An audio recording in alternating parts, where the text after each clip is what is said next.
Salut à tous, soyez les bienvenus sur la chaîne qui déboîte. Aujourd'hui nous nous attaquons à un monument du rétro gaming et du gaming en général, puisque nous allons tester la manette la plus sophistiquée de chez 8BitDo, la SN30 Pro Plus. Oui, ils aiment bien les noirs rallonges comme chez Apple apparemment.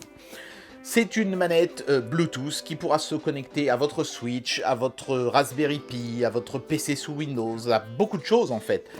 Et qui est extrêmement complète. Alors jusqu'à quel point est-elle une manette qui pourrait par exemple remplacer votre manette Pro de Switch ou n'importe quelle autre manette, je sais pas si vous jouez par exemple avec une manette de Xbox One sur Steam. Est-ce que c'est la manette ultime qu'il vous faut? C'est parti pour le test. Un immense merci au sponsor Banggood de m'avoir envoyé cette manette, évidemment, puisque j'avais vraiment très hâte de me frotter au fleuron de la gamme 8BitDo. C'est leur manette la plus sophistiquée au moment où je fais cette vidéo, la SN30 Pro Plus. Le petit plus a son importance puisque déjà visuellement vous le voyez, ça veut dire qu'il y a des poignées en plus. Ces poignées plus grosses permettront aussi de mettre des moteurs de vibration plus gros et clairement de l'électronique supplémentaire qui permettra notamment à cette manette d'être 100% paramétrable avec un logiciel PC que je vous montrerai brièvement dans un instant. L'emballage est très sobre et très classe, j'aime énormément ce genre de maquette, absolument pas tape à l'œil ou prétentieuse. On a presque l'impression d'avoir acheté un truc sérieux, alors que c'est pour jouer à la base, une manette comme ça. Après, je sais bien qu'il y a des gens qui gagnent leur vie en jouant, et tant mieux pour eux, mais bon, ça m'a toujours fait rire d'avoir le mot pro sur des appareils de gaming, mais c'est vrai que l'emballage fait très pro, justement. Cette manette, elle est extrêmement polyvalente puisqu'elle peut fonctionner sur plein de plateformes, la Switch, les Mac, les PC Windows, Steam bien sûr, Android et les Raspberry Pi, tout ce qui est Recalbox, Batocera et compagnie seront donc compatibles. La manette que j'ai, moi, c'est la G Classic Edition. En fait, il y a plusieurs coloris disponibles, vous irez voir chez Banggood, ils en ont plusieurs. La plupart des gens veulent la prendre manifestement toute noire, mais j'aime bien les coloris un peu plus originaux qui sont en plus un hommage appuyé à des consoles de notre enfance. Ça fait toujours plaisir de concilier technologie moderne et look un petit peu rétro vintage. L'unboxing est très simple puisque ça coulisse sur le côté et ensuite ça coulisse verticalement. Hop là! On a une petite carte qui nous explique qu'il faut télécharger un logiciel pour vraiment pouvoir exploiter le produit à fond. On va en parler dans un instant. La petite coque de plastique transparent habituelle chez 8BitDo, on dirait la même que celle de la SN30 Pro, mais il y a un peu plus de plastique en dessous pour faire place aux petites poignées de préhension. La manette en elle-même, on va en reparler dans un instant. Une notice qui est pliée en accordéon. J'ai presque l'impression d'avoir la notice d'un tube d'aspirine. D'un côté en anglais, de l'autre en chinois. Ça nous explique surtout comment passer d'un mode à l'autre, le mode Android au mode Switch et compagnie. Voilà. Et un petit câble USB type C, ça fait plaisir, et qui en plus est aux couleurs de la manette. Si vous choisissez la manette noire, vous l'aurez noire. Si vous choisissez la manette comme ça, blanc crème, vous l'aurez blanc crème. C'est vraiment super sympa. C'est un chouette petit câble qui est logoté 8BitDo des deux côtés. Vraiment, même sur ce genre de petits détails, 8BitDo est au top. Et ça fait vraiment plaisir. Jetons maintenant un coup d'œil plus appuyé à la manette en elle-même. Déjà, il y a un petit film protecteur sur les boutons. Ça, c'est le genre de petits détails que j'apprécie parce que les boutons comme ça, ils arrivent bien lisses, bien brillants, sans avoir subi la moindre rayure. Ça fait toujours plaisir. On a une manette qui est somme toute dans sa disposition de touche assez classique et traditionnelle. Deux sticks en bas, disposés tous les deux en bas, comme le fait Sony par exemple. Une croix directionnelle belle et grosse et crantée. Deux boutons Select et Start caoutchouteux au centre, qui sont de la même couleur que les sticks, gris comme ça. 4 boutons d'action, X, Y, A, B, disposés en losange.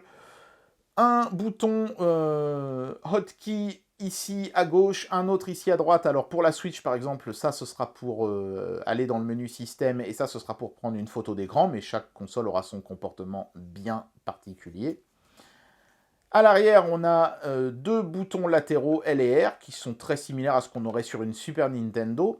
Et deux boutons L2 et R2 qui sont en fait des gâchettes analogiques. Donc il y a une course de pression. Alors sur Switch par exemple, ce ne sera pas exploité parce que la Switch n'utilise pas de gâchette analogique, mais pour les autres consoles ou les PC, ce sera faisable. Voilà, donc ça fait toujours plaisir. Et puis vous remarquerez ici qu'il y a une trappe, car oui, ça y est, chez 8BitDo, on a des batteries amovibles. Et l'autre point positif, c'est que si je retire cette batterie, qui est une batterie rechargeable de 1000 mAh, c'est un petit peu raide à enlever, ça tient bien au moins, comme ça il n'y a pas de vibration ou de choses comme ça. Voilà. Et ben on peut mettre des piles AA classiques. Voilà, donc si votre batterie est déchargée mais que vous ne voulez pas interrompre votre partie, vous mettez 2 piles toutes bêtes, vous refermez le capot et vous pourrez jouer. Par contre, vous ne pourrez pas recharger la batterie en dehors de la manette, ça c'est un peu ballot. Deux petites choses que je voudrais vous montrer encore rapidement avant de vous montrer brièvement le logiciel, puis ensuite évidemment de jouer avec la manette pour que vous puissiez voir comment elle s'en sort. Première chose, à l'arrière de la manette, sous la batterie, il y a les explications pour passer d'un mode à l'autre sur l'étiquette, ici vous voyez dans le petit tableau à droite, donc pour se mettre en mode switch, en mode direct input, X input, macOS, etc.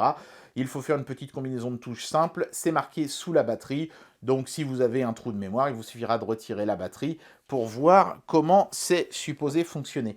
La batterie, vous remarquerez qu'elle a un système de plot, j'imagine, pour se recharger et pour faire le contact, comme si c'était 2 piles, alors qu'en fait, il s'agit bien sûr d'une seule et même batterie. Tac.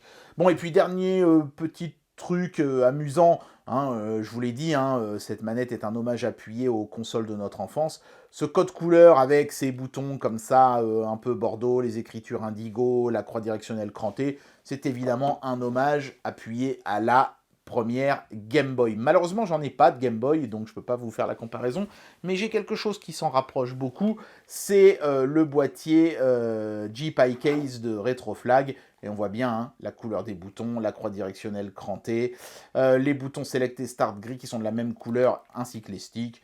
Tout ça est évidemment pour faire penser à la Game Boy. C'est pour ça qu'ils parlaient de manette G Classic Edition. Ils ont aussi une version qui fait penser à la Super Nintendo américaine. Et puis donc la version toute noire qui, elle, essaiera plutôt de se faire passer pour une manette moderne, même si bon, son look restera définitivement un look de manette Super Nintendo. Mais la manette est vraiment très réussie en termes de look et puis en termes d'ergonomie aussi. Elle est très confortable. C'est certainement même l'une des manettes les plus confortables et ergonomiques que j'ai testées depuis très longtemps. Alors bien entendu, la SN30 Pro est avant tout une manette Bluetooth, donc sans fil. Si vous la branchez à un PC, vous pourrez néanmoins lancer un logiciel qu'il faut télécharger sur le site de 8BitDo, qui vous permettra de faire plein de petites choses intéressantes. Mettre le firmware de la manette à jour, bien sûr, mais aussi, par exemple, programmer des macros, régler la sensibilité des touches, permuter certaines touches, faire en sorte que les gâchettes soient plus ou moins sensibles et que les moteurs de vibration, notamment, soient plus ou moins puissants. Ça, c'est vraiment l'une des grandes forces de cette manette. Ce logiciel va vraiment vous permettre d'en faire la manette idéale pour vous. Le seul truc qui manque, je trouve, c'est la possibilité de faire en sorte que le logiciel, par exemple, programme automatiquement la manette quand on lance tel ou tel jeu. Mais c'est peut-être pas, le protocole Bluetooth ne permet peut-être pas de faire ça quand on parle d'une manette, je ne sais pas, il y a peut-être des limitations techniques. Mais on peut mémoriser des profils, donc on peut faire un profil pour tel et tel jeu. On lance le logiciel, on lance le profil adéquat, et il est injecté dans la manette. Et ça, c'est vraiment un très très très gros plus. Et je pense que c'est pour ça qu'ils ont mis un plus sur la manette. C'est pas juste une SN30 Pro avec des poignées. Il y a vraiment un gros plus logiciel aussi avec cette manette. Allez, pour tester la qualité de cette manette, on va se faire un petit jeu de baston. J'ai mis un Mugen des familles, qui a énormément de persos jouables. Ça va me permettre de tester notamment la qualité de la croix directionnelle. C'est souvent ça qui pêche sur les manettes tierces. 8BitDo ne risque pas trop de décevoir en ayant, entre guillemets, copié la Game Boy, en version plus grande quand même. Donc on va voir comment ça s'en sort. On va prendre arcade, allons-y. Je vais prendre un personnage. Je vais prendre, tiens, Sakura, parce que les Shoryuken sont très visibles avec ce personnage-là.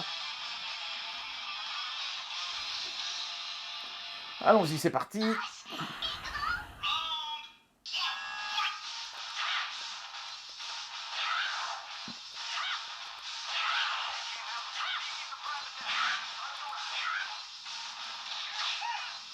Alors, allons-y. Boule de feu. Boule de feu. Boule de feu. J'ai les doigts qui glissent un peu. Hein. C'est pas la faute de la manette, mais ouais, j'arrive à les sortir nickel. Hein. Impeccable. Regardez-moi ça. On va essayer les Shoryuken. Ça marche. Ça marche. Ouais, j'arrive à les sortir sans difficulté. Hein. La manette est vraiment super responsive. Hein. C'est très très agréable. Ça marche impeccablement bien. Essayer de faire une chope.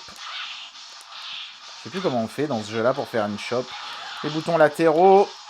Voilà, c'est ça. Et ben ça marche nickel. Hein. Super manette. Hein. Absolument aucun input lag, malgré le Bluetooth. Perfect. Hein. Voilà, et histoire de pouvoir dissiper tous les doutes, bien sûr, ce produit fonctionne parfaitement bien aussi avec la Switch. Voilà. Le stick analogique, il est super doux. Il est cliquable aussi. Hein.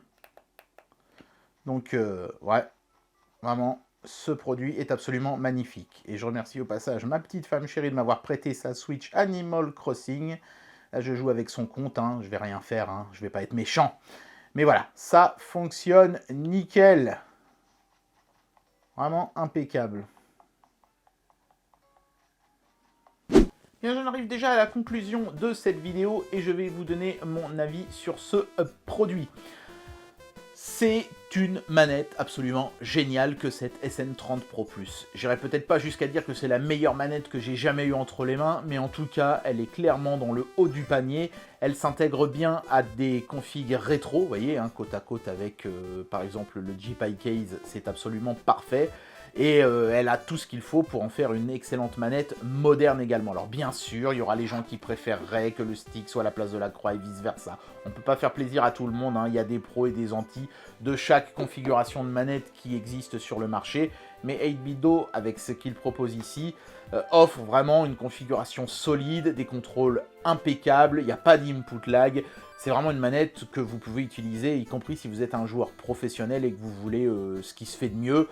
Là, franchement, on est vraiment dedans. C'est pas une manette inférieure version par rapport à ce que vend Sony, Microsoft sur leur propre console. Hein. Ça rivalise sans aucun problème avec les ténors du marché. Et puis vous voyez, avec le rétro flag G-Pi Case, ça fait une manette pour le joueur 2 vraiment au poil, puisqu'on a exactement le même code couleur que celui d'une Game Boy. Si je devais faire un tout petit reproche à cette manette, mais c'est vraiment histoire de capillotracter un petit peu, ce serait de dire que, quitte à vendre un kit pro, pourquoi ne pas avoir inclus dans le pack ce qu'ils appellent le extender, c'est-à-dire le clip qui vient se fixer ici, on voit bien hein, les petites encoches en plastique ici, et qui permettent de venir fixer un smartphone pour en faire une manette de smartphone, puisque c'est compatible Android. Là, il faudra l'acheter séparément, ça doit coûter quelque chose comme 8,50 €. Ça aurait peut-être pu le glisser dans la boîte, quitte à vendre la manette 5 € de plus. Je pense que ça n'aurait dérangé personne. Mais bon, c'est vraiment du chipotage. Hein. Cette manette est excellente et je vais lui octroyer le Seal of Approval. Bien joué 8BitDo, super produit. Et bien voilà, c'était le test de la SN30 Pro Plus de chez 8BitDo. Décidément, le titre 8-bit de la marque est presque désormais usurpé, puisque ce sont des manettes qui s'intègrent particulièrement bien dans le monde du gaming moderne. Cette manette, elle est parfaite pour les jeux rétro et elle est parfaite pour les jeux modernes aussi. Donc elle est vraiment super. S'il vous fallait une seule manette, c'est celle-là. Une manette pour les gouverner tous. J'espère que cette vidéo vous aura plu. Et moi je vous dis à très bientôt pour un prochain test. Allez, tchuss.